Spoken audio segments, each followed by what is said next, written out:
miliknya Tuhan, jemaat yang dikasihinya. Ibadah raya pagi hari ini kita lakukan dengan pengakuan.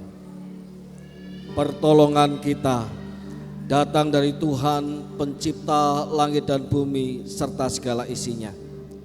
Tuhan setia dan Dia tidak pernah meninggalkan perbuatan tangannya.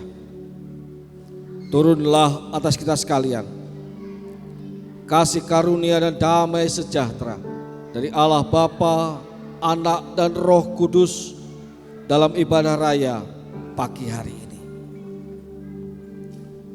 Damai-Mu kami rasakan ya Tuhan, sukacita-Mu memenuhi hati kami, dan betapa kami rindu mengagungkan Engkau bersama-sama dengan seluruh umat milik-Mu Tuhan. Pagi hari ini dalam ibadah raya di Gereja Isa Al-Masih Pontianak, Engkau memberkati kami semua.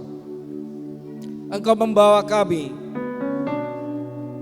masuk dalam hadirat-Mu. Mari berkaryalah ya Tuhan. Mari berkati seluruh jemaat-Mu. Di dalam nama Tuhan Yesus kami berdoa. Amin. Selamat beribadah, Tuhan Yesus memberkati.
nyanyikan pujian senada dengan surga. Kami datang bersatu sembah puji namamu, semesta bersuka bersama dengan surga. Tiada kata diriku yang mengaku, nyanyikan pujian senada dengan surga. Kami datang bersatu sembah puji namamu, semesta bersuka bersama dengan surga.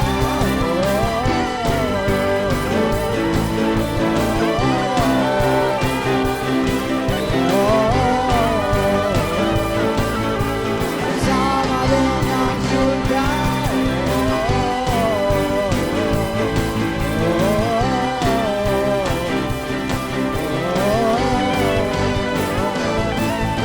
Bersama dengan surga.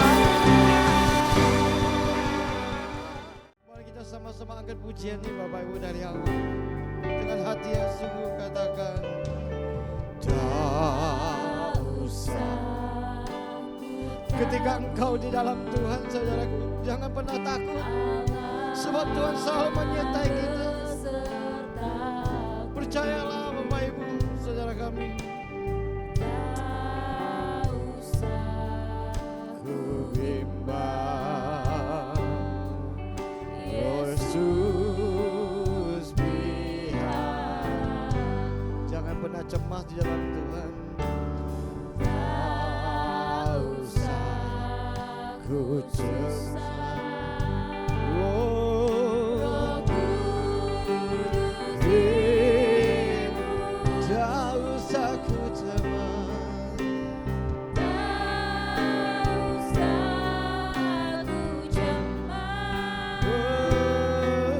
Dia memberkatiku. Sama-sama katakan El Shaddai, El Shaddai.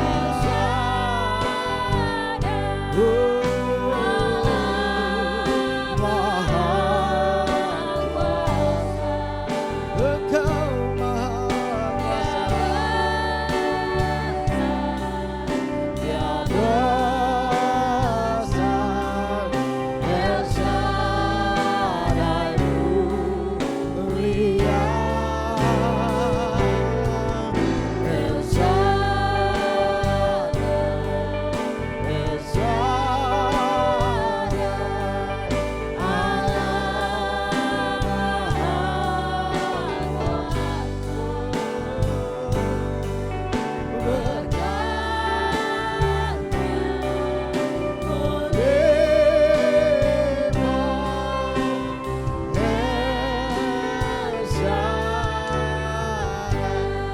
Mari jemaat nyanyikan pujian ini, katakan, pujilah Tuhan kita Allah yang hidup. Oh, Kau maha besar.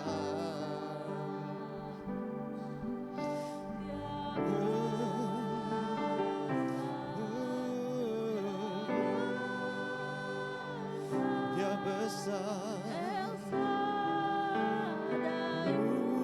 mulia.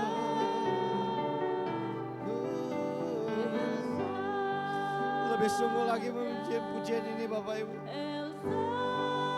Sebab itu menyenangkan hati Tuhan Bapak Ibu. Dia layak kita sembah dan kita tinggikan.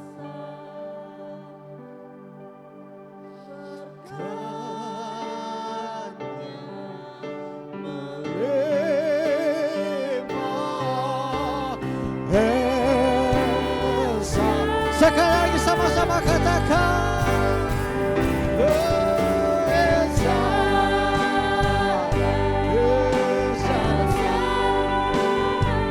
mari kita bangkit berdiri Bapak Ibu. Kita mau menyembah Tuhan kita. Oh, haleluya.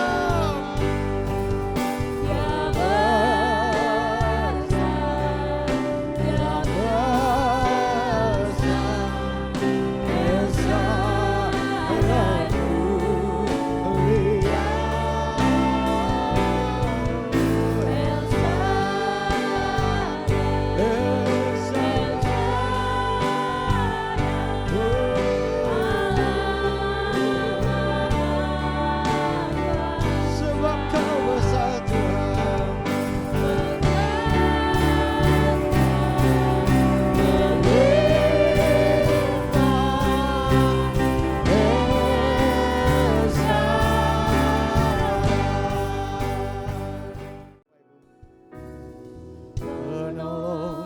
yang selalu setia, memenuhi kebutuhanku. Tak pernah Dia mengecewakan. Yesusku tak pernah gagal. Sama-sama angkat. Segala perkara dapat ku tangguh di dalamnya Tuhan. Beri kekuatan, panggil nama Yesus, Tuhan Yesus penolong dan sahabat. Tetap percaya Tuhan setia. Sekali lagi katakan, segala perkara dapat ku tangguh hanya di dalam Tuhan Yesus.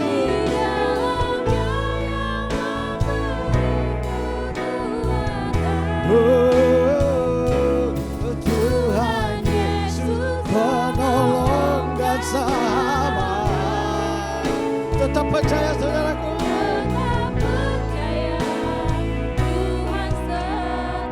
Mari jemaat nyanyikan pujian ini, katakan, ketika kami mengandalkan Engkau Tuhan, Engkau tidak pernah meninggalkan kami. Kami sungguh-sungguh mengandalkan Tuhan di dalam hidup kami. Engkau merancangkan yang terbaik buat kami anak-anak-Mu Tuhan.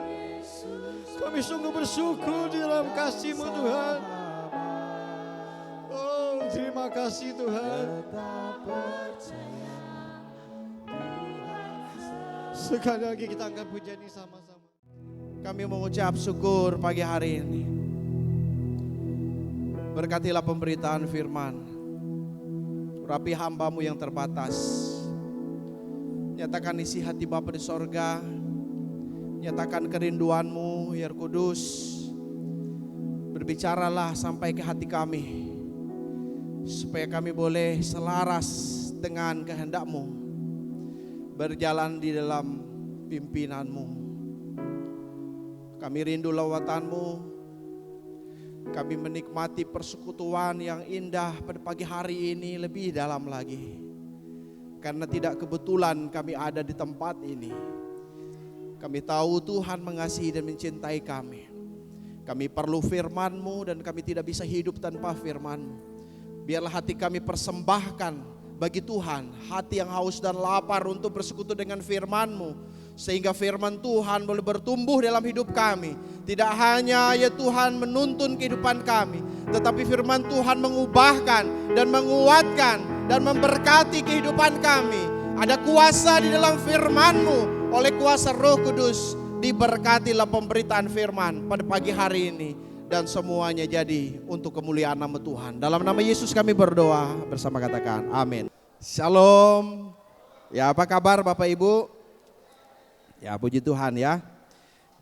Tetap semangat, tetap bersukacita ya, dan boleh kasih senyum juga kiri kanannya, sebab ada damai sukacita dari sorga melimpah di dalam kehidupan kita. Sehingga tidak ada alasan untuk kita tidak mengucap syukur, karena kita yang ada di dalam Kristus melimpah di dalam syukur. Tema yang diberikan untuk kita boleh renungkan pada pagi hari ini, karena di bulan ini berbicara tentang tema keluarga. Hari ini kembali kita boleh mengerahkan hati kita untuk kita boleh merenungkan tentang kehidupan keluarga ya. Baik suami, istri, anak, dan juga kehidupan kita sebagai anak-anak Tuhan. Temanya itu keluarga yang takut akan Allah, keluarga yang tidak mendustai Roh Kudus. Kita baca ya, 1, 2, 3. Keluarga yang takut akan Allah, keluarga yang tidak mendustai Roh Kudus. Ya, Kisah Para Rasul pasal 5 ayat 1 sampai 11. Saya berharap Bapak Ibu boleh menyimaknya, nanti saya yang akan membacanya. Dalam terjemahan baru edisi yang kedua, judul perikop Ananias dan Safira. Mari kita perhatikan. Ada seorang laki-laki bernama Ananias. Ia bersama istrinya Safira menjual sebidang tanah miliknya. Dengan setahu istrinya, ia menahan sebagian dari hasil penjualan itu dan sebagian lagi dibawa dan diletakkannya di depan kaki para rasul. Namun Petrus berkata, "Ananias, mengapa hatimu dikuasai iblis sehingga engkau mendustai Roh Kudus dan menahan sebagian dari hasil penjualan tanah itu? Selama tanah itu tidak dijual, bukankah itu tetap kepunyaanmu? Dan setelah dijual, bukankah hasilnya itu tetap dalam kuasamu? Mengapa engkau merencanakan perbuatan itu dalam hatimu? Engkau bukan mendustai manusia, tetapi mendustai Allah." Ketika mendengar perkataan itu, rebahlah Ananias dan putuslah nyawanya. Semua orang yang mendengar hal itu menjadi sangat ketakutan. Lalu beberapa orang muda datang mengafani mayat itu, mengusungnya keluar dan pergi menguburnya. Ayat 7, mari kita perhatikan. Kira-kira 3 jam kemudian, masuklah istri Ananias, tetapi ia tidak tahu apa yang telah terjadi. Kata Petrus kepadanya, "Katakanlah kepadaku, dengan harga sekiankah tanah itu kamu jual?" Jawab perempuan itu, "Betul, sekian." Kata Petrus, "Mengapa kamu berdua bersepakat untuk mencobai Roh Tuhan? Lihatlah, orang-orang yang baru mengubur suamimu berdiri di depan pintu dan mereka akan mengusung engkau juga keluar." Lalu rebahlah perempuan itu seketika itu juga di depan kaki Petrus dan putuslah nyawanya. Ketika orang-orang muda itu masuk, mereka mendapati dia sudah meninggal. Lalu mereka mengusungnya keluar dan menguburnya di samping suaminya. Ayat 11, ayat terakhir. Seluruh jemaat dan semua orang yang mendengar hal itu menjadi sangat ketakutan. Ya, mungkin kita sudah sering membacanya ya. Tetapi kalau kita merenungkannya lebih dalam, kita boleh merenungkannya, menghayatinya, membayangkan peristiwa itu. Peristiwa di mana gereja Tuhan pada waktu itu mengalami tantangan. Dan saya katakan ada masalah yang dihadapi gereja mula-mula pada waktu itu. Ada masalah atau tantangan dari dalam. Ada juga tantangan dari luar. Gereja bertumbuh pada waktu itu. Setelah hari Pentakosta banyak jiwa-jiwa dimenangkan. Jemaat itu bertekun dalam kerohanian mereka. Mereka bersehati luar biasa. Ada pertumbuhan iman yang nyata. Tetapi ada masalah juga yang terjadi. Masalah dari luar itu ada penganiayaan. Ada orang-orang yang menolak tentang pemberitaan Kristus. Sehingga ada rasul yang ditangkap. Tetapi ada masalah juga, tantangan dari dalam. Yaitu ada di pasal 5 ayat 1 sampai ayat 11 itu. Ada keluarga yang mendustai Roh Kudus. Ada pribadi yang mendustai Roh Kudus. Ada pribadi atau keluarga yang tidak jujur, yang menyatakan kebohongan.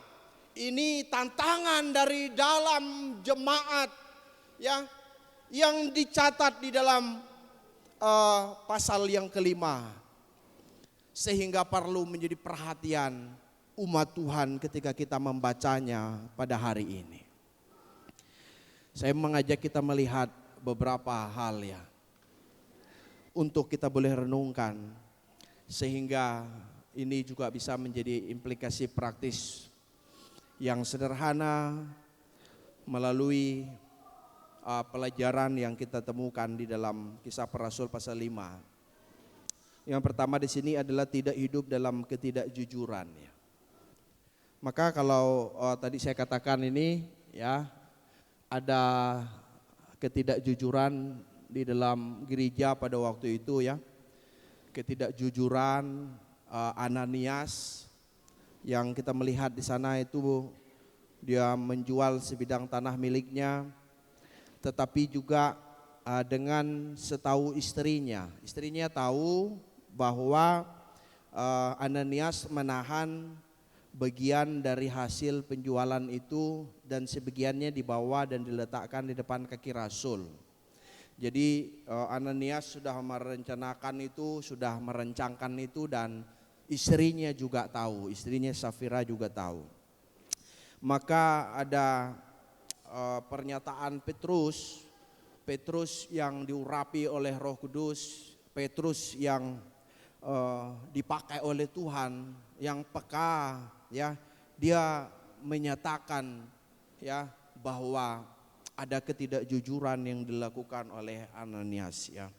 Ada kebohongan, dan kebohongan itu bukan kepada manusia sebenarnya. Walaupun itu dinyatakan kepada Rasul, dinyatakan kepada umat Tuhan, tetapi sesungguhnya ya Ananias dan istrinya itu berdusta kepada Allah ya, dikatakan di sana mendustai Roh Kudus ya. Kalau di dalam ayat yang ke-9 itu mencobai roh Tuhan, atau berbohong lah begitu bahasa mudahnya. Ya, ada kepalsuan lah pokoknya, itu bahasa yang mudahnya. Jadi bukan membohongi manusia sebenarnya, tetapi membohongi Roh Kudus. Ya, berbohong kepada Allah, berbohong kepada umat Tuhan. Jadi dengan mengatakan bahwa mereka itu memberi seluruhnya hasil penjualan sebidang tanah. Maka ketika Safira ditanya oleh Petrus itu dengan harga sekiankah ya tanah itu kamu jual? Maka Safira berkata ya betul sekian ya. Padahal ada yang disimpan itu yang tidak disampaikan ya. Sebenarnya kalau kita melihat di dalam ayat yang ke-4 itu, selama tanah itu tidak dijual ya, maka tanah itu punya mereka. Tidak masalah ya, tanah itu punya mereka. Lalu dikatakan juga, dan setelah dijual ya hasilnya juga tetap dalam kuasa mereka. Jadi tidak masalah. Tetapi yang menjadi masalahnya adalah mereka berbohong ketika mereka menyerahkan di bawah kaki Rasul.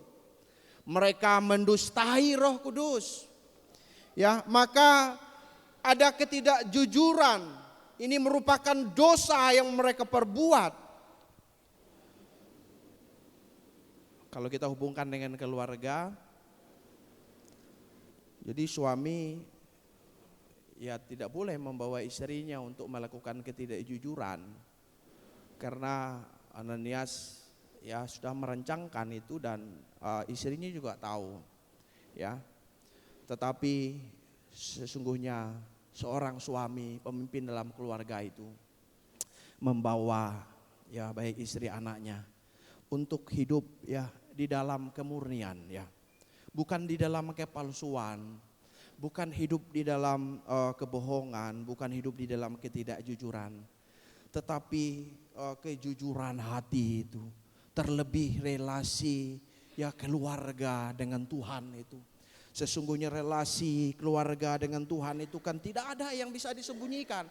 Roh Kudus tahu apa yang dilakukan oleh ya suami, oleh istri, termasuk oleh Ananias dan Safira itu. Petrus saja tahu, karena Petrus dipimpin oleh Roh Kudus. Tidak ada yang bisa ya kita sembunyikan di hadapan Roh Kudus. Kita tidak bisa menyembunyikan sesuatu, sekalipun itu ada di dalam lubuk hati yang terdalam, yang manusia mungkin terbatas untuk melihatnya. Tetapi Allah melihat sampai ke dalam hati itu, sehingga tidak ada sesuatu yang bisa disembunyikan. Oleh karena itulah setiap keluarga itu boleh memiliki keterbukaan, boleh memiliki relasi yang tanpa halangan apapun. Apakah itu ketidakjujuran, apakah itu kebohongan dan kepalsuan. Ya, demikian juga di dalam kehidupan setiap orang percaya. Maka kita belajar untuk tidak hidup dalam ketidakjujuran, ya. Tidak hidup di dalam ketidakjujuran. Satu pernyataan dari Neil Straight, ya. Dia berbicara tentang dosa, itu sangat menarik, saya mengutipnya. Memelihara dosa bukan sesuatu yang bijaksana. Jadi memelihara dosa termasuk ketidakjujuran itu, ya, kebohongan, kepalsuan itu bukan sesuatu yang bijaksana, ya, melainkan sia-sia saja itu. Karena itu hanya merugikan diri sendiri saja. Itu hanya mendukakan Roh Kudus saja, dan seseorang itu mendustai Roh Kudus. Seseorang itu sebenarnya berbohong kepada Roh Kudus, berbohong kepada Tuhan. Ya. Jadi Bapak Ibu yang dikasihi oleh Tuhan, biarlah pada pagi hari ini kita boleh merenungkan, ya, satu kalimat ini, sehingga kita boleh menjadi keluarga-keluarga yang tidak mendustai Roh Kudus, ya, menjadi suami, istri, anak, ya, di dalam keluarga itu, ya, ada kemurnian, di dalam keluarga itu, ya, ada kejujuran, ya, di dalam keluarga itu tidak ada kebohongan, ya, tetapi yang ada adalah, ya, kejujuran. Karena kita menyadari bahwa sesungguhnya kita bertanggung jawab bukan kepada manusia, tetapi kita bertanggung jawab kepada Roh Kudus. Kita bertanggung jawab kepada Allah yang mengetahui apa yang ada di dalam hati kita. Yang kedua yang saya tekankan dalam bagian ini, tidak hidup dalam keserakahan yang mengutamakan keuntungan sendiri. Jadi kalau kita baca di dalam ayat yang ketiga itu, ya, ada keserakahan dan mengutamakan keuntungan sendiri. Maka kalau kita mundur di dalam perikop sebelumnya pasal 4 ayat 32, saya tertarik melihatnya di dalam ayat 32 sampai ayat 37 itu saya menemukan cara hidup jemaat itu. Mereka sehati sejiwa, tidak seorang pun berkata bahwa sesuatu dari kepunyaannya adalah miliknya sendiri, tetapi segala sesuatu adalah kepunyaan mereka bersama. Luar biasa kepedulian satu sama lain itu, tidak ada keserakahan karena itu, ya. Lalu tidak ada yang berkekurangan di antara mereka. Sebab semua orang yang mempunyai tanah atau rumah menjual kepunyaannya itu, dan hasil kepunyaannya mereka bawa kepada rasul-rasul dan dibagi-bagikan kepada setiap orang sesuai dengan keperluannya. Ayat 34 sampai ayat 35. Bahkan kalau kita baca ayat 36 dan 37, ya, ada Yusuf atau rasul-rasul memanggilnya Barnabas, itu luar biasa juga. Dia menjual ladang miliknya, dia membawa uangnya. Semuanya itu dari hasilnya itu tidak disembunyikannya atau tidak diambilnya sebagian itu, ya, tetapi di bawahnya uangnya diletakkannya di depan kaki rasul-rasul. Jadi ini menggambarkan apa? Kondisi perilaku tersebut menunjukkan bahwa mereka tidak mengutamakan keuntungan diri sendiri. Mereka tidak hidup dalam keserakahan.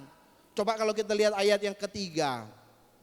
Namun Petrus berkata, Ananias, mengapa hatimu dikuasai iblis sehingga engkau mendustai Roh Kudus dan menahan sebagian dari hasil penjualan tanah itu? Dia menahan sebagian, ya. Ketika dia menjual sebidang tanah miliknya itu, dengan setahu istrinya, dia menahan sebagian dari hasil penjualan itu dan sebagian lagi dibawa dan diletakkan di depan kaki rasul. Jadi ada sesuatu yang dirancangkannya, ya, ada sesuatu yang sudah dipikirkan oleh Ananias ini. Bagaimana, ya, dikatakan dia menahan itu untuk mengambil sesuatu, ya. Dan sebenarnya yang salah adalah ketidakjujurannya. Dia punya hak sebenarnya, tetapi karena ketidakjujurannya, maka itulah yang mendustai Roh Kudus. Tetapi sekalipun dia punya hak, salah kalau dia hidup dalam keserakahan. Salah kalau dia mengutamakan keuntungan sendiri. Jadi murah hati tetapi dalam kepura-puraan itu. Ya bahwa hasilnya itu yang setengah tadi atau yang separuh itu. Kelihatannya kan murah hati ya. Oh dia mau memberikan ini. Oh dia sudah menjual ya ladangnya itu. Dia mau memberi. Apakah dia memberi untuk dipuji oleh orang lain? Mantap nih Pak Ananias. Mantap Ibu Safira ini. Apakah ada kemurnian ketika dia mempersembahkan itu? Atau ada sesuatu tujuan yang tidak murni di balik itu, kelihatannya murah hati ya tetapi kepura-puraan. Padahal dia ya mengambil keuntungan atau ada keserakahan di dalam. Jadi murah hati dalam kepura-puraan itu bukanlah sesuatu yang benar ya. Tetapi biarlah kita boleh belajar supaya kita tidak hidup juga di dalam keserakahan. Ya, memang konteksnya konteks jemaat mula-mula ya. Berbeda dengan konteks kita barangkali hari-hari ini, tidak bisa kita menerapkan secara harfiah seperti itu ya. Tetapi prinsip rohaninya itu yang bisa kita temukan.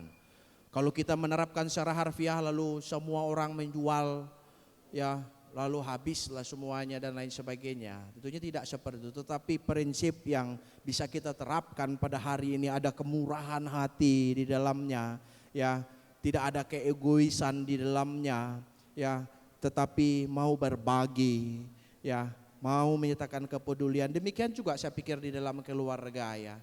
Di dalam rumah tangga itu bukan menjadi rumah tangga keluarga yang serakah begitu. Bukan menjadi keluarga yang mengutamakan keuntungan sendiri, orang lain tidak peduli lah. Pokoknya yang penting keluarga saya. Apalagi kalau ada suami yang ekstrim lalu dia hanya mengutamakan ya kepentingan pribadi, selalu mengabaikan pasangannya. Atau sebaliknya ada istri yang mengutamakan kepentingan sendiri, mengabaikan kepentingan ya pasangannya. Atau orang tua mengabaikan anak-anaknya, atau anak-anak yang mengabaikan orang tuanya. Padahal anak-anak yang mungkin sudah mendapatkan banyak hal dari orang tua tetapi mengabaikan. Kita bisa ya menguraikannya. Tetapi biarlah kita boleh merenungkannya supaya kita menjadi keluarga-keluarga yang hidup ya dalam kemurahan hati.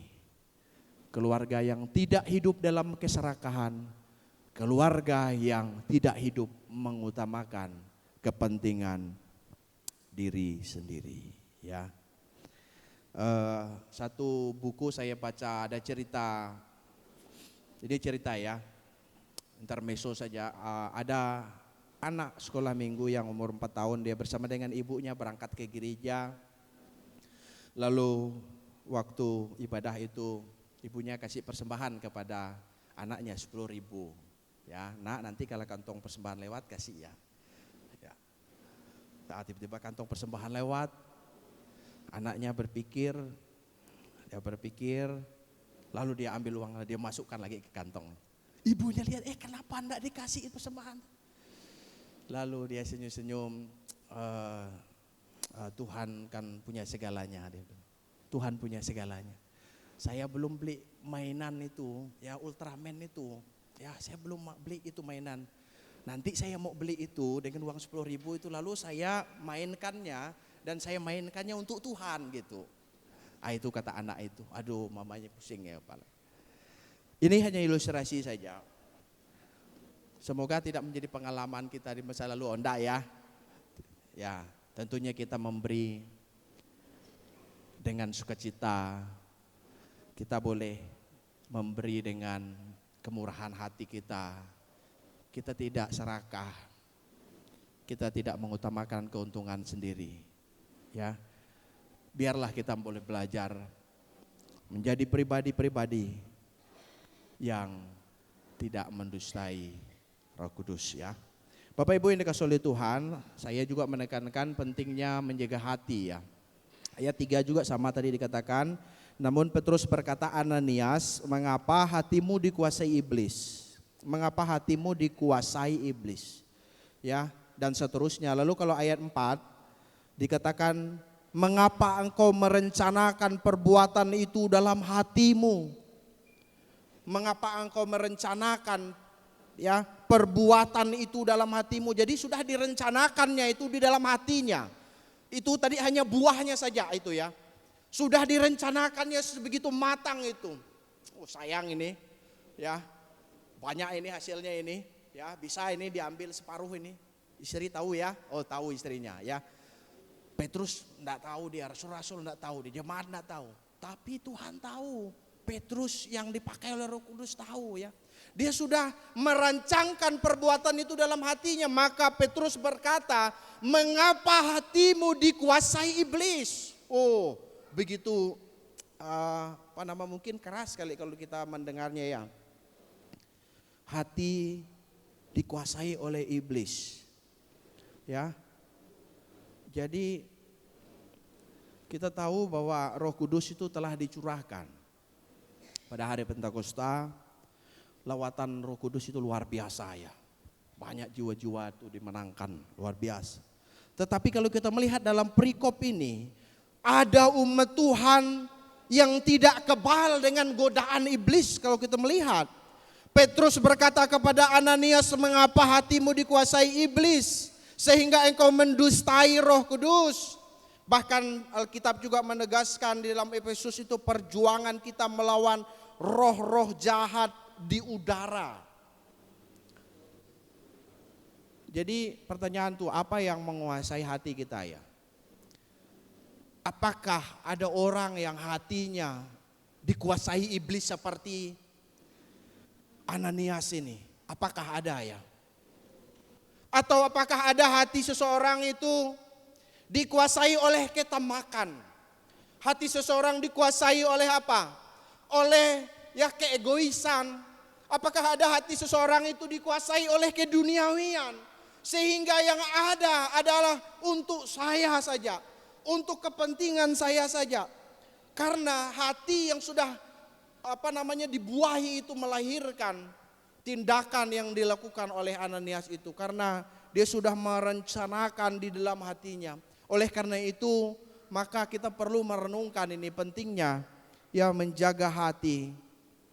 Sehingga hati kita tidak dipengaruhi ya, bahkan tidak dikuasai oleh hal-hal yang jahat, ya hal-hal yang buruk, supaya hati kita ya tidak dikuasai oleh keduniawian. Demikian juga lah paling kalau kita bisa menerapkannya di dalam rumah tangga.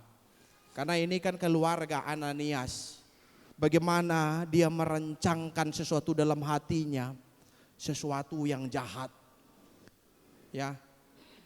Jadi keluarga-keluarga pun kita perlu untuk menjaga hati kita. Untuk menjaga hati kita. Dan satu penekanan yang barangkali berkaitan dengan karya Roh Kudus, sesuai juga dengan tema kita hidup dipimpin Roh Kudus, yaitu apa? Hati yang dipimpin dan dikuasai oleh Roh Kudus. Sehingga ya hatinya itu bukan dikuasai oleh yang lain begitu. Tetapi hati itu dipimpin, dikuasai oleh Roh Kudus yang memiliki ketaatan pada pimpinan Roh Kudus. Hati yang dikuasai oleh Roh Kudus membawa tindakan-tindakan yang menyatakan buah roh. Ya. Karena hati Ananias sudah merencangkan sesuatu yang buruk itu, maka tindakannya pun buruk. Tetapi ketika hati seseorang dikuasai oleh Roh Kudus, dipimpin oleh Roh Kudus, maka saya yakin juga membawa tindakan-tindakan yang menyatakan buah roh, yang menyatakan karakter Kristus. Sehingga di dalam keluarga suami menyatakan ya buah roh, istri menyatakan buah roh, anak-anak menyatakan buah roh, keluarga menyatakan karakter Kristus. Dan itulah yang kita harapkan Bahkan kita mungkin mendoakan anak-anak kita supaya anak-anak kita memiliki karakter Kristus. Saya tidak percaya kalau ada orang tua yang mendoakan supaya anak-anaknya memiliki karakter yang buruk, memiliki karakter yang jahat, yang memiliki karakter-karakter yang dipengaruhi oleh keduniawian ini. Tetapi saya percaya setiap orang tua mengharapkan anak-anaknya memiliki karakter Kristus, memiliki buah roh di dalam hidupnya. Demikianlah ketika seseorang mau dipimpin dan dikuasai oleh Roh Kudus. Dan yang terakhir, keluarga yang tidak mendustai Roh Kudus tidak hidup mendustai Roh Kudus, ya, tidak hidup mendustai Roh Kudus. Jadi terdapat dosa, ya, dosa pada waktu itu mendustai Roh Kudus, terdapat ketidakjujuran, ada kebohongan, ada kepalsuan, ya, yaitu berbohong kepada Tuhan, berbohong kepada hamba Tuhan, ya, berbohong kepada umat Tuhan. Bukankah itu sesuatu yang, ya, mengerikan? Bapak Ibu yang dikasihi oleh Tuhan, kita melihat sekali lagi pernyataan yang diungkapkan oleh Petrus, engkau mendustai Roh Kudus. Bahkan kepada istri Ananias, mengapa kamu berdua bersepakat untuk mencobai Roh Tuhan? Mencobai Roh Tuhan itu ya berdusta terhadap Roh Kudus itu, ya. Dan saya tadi katakan bahwa Roh Kudus tahu apa yang kita lakukan. Tidak ada yang bisa kita sembunyikan. Sekalipun hamba Tuhan tidak melihat, sekalipun kawan kita atau majelis panatua tidak melihat, pengurus tidak melihat, atau bahkan pasangan kita tidak melihat. Tetapi Allah tahu, Roh Kudus tahu apa yang kita lakukan. Maka kita melihat dalam pembacaan kita tindakan keluarga Ananias yang mendustai Roh Kudus betul-betul mengalami konsekuensi, ada hukuman pada waktu itu, ya. Tentunya itu dalam kedaulatan Tuhan. Kita tidak bisa mengintervensi apa yang Tuhan lakukan. Tetapi Tuhan tahu dan mengenal setiap orang. Dan Tuhan tahu bagaimana cara bertindak dengan setiap orang. Kita tidak perlu, ya, mengatur Tuhan. Tuhan tahu dengan siapa dia berurusan, bagaimana dia melakukan kehendaknya. Dalam zaman itu dan di masa kita hari ini. Tetapi pada waktu itu jika Ananias dan Safira yang merencanakan perbuatan keliru tersebut lolos dari dusta mereka, orang lain bisa saja tergoda untuk melakukan hal yang sama. Maka kalau kita melihat ada dua bagian ayat tadi itu, ya, dikatakan di sana semua orang yang mendengar hal itu menjadi sangat ketakutan. Bahkan di dalam ayat 11 seluruh jemaat dan semua orang yang mendengar hal itu menjadi sangat ketakutan, ya. Jadi hukuman Allah kepada Ananias dan Safira pada waktu itu mendatangkan ketakutan bagi orang yang mendengarnya, ya. Tentunya membuat, ya, mereka menyadari betapa seriusnya Allah ketika mereka mendustai Roh Kudus pada waktu itu. Ketika mereka berbohong kepada Roh Kudus, ketika ada kepalsuan. Tuhan mengasihi umatnya, tetapi tentunya dosa itu, ya, itu sesuatu yang tidak berkenan di hati Allah. Itu merusak gereja Tuhan pada waktu itu, merusak persekutuan umat Tuhan pada waktu itu. Sehingga kalau mereka mengalami hukuman itu bukan karena Petrus, tetapi memang kedaulatan Allah melalui hambanya pada waktu itu yang menyatakan, ya, kepada mereka. Bapak Ibu yang dikasihi oleh Tuhan, penegasan penting juga bagi kita pada pagi hari. Mari biarlah kita menjadi keluarga-keluarga, menjadi orang-orang percaya yang tidak mendustai Roh Kudus. Biarlah kita hidup di dalam kejujuran, Biarlah kita boleh hidup dalam kemurahan hati. Biarlah kita boleh hidup ya menyatakan kepedulian.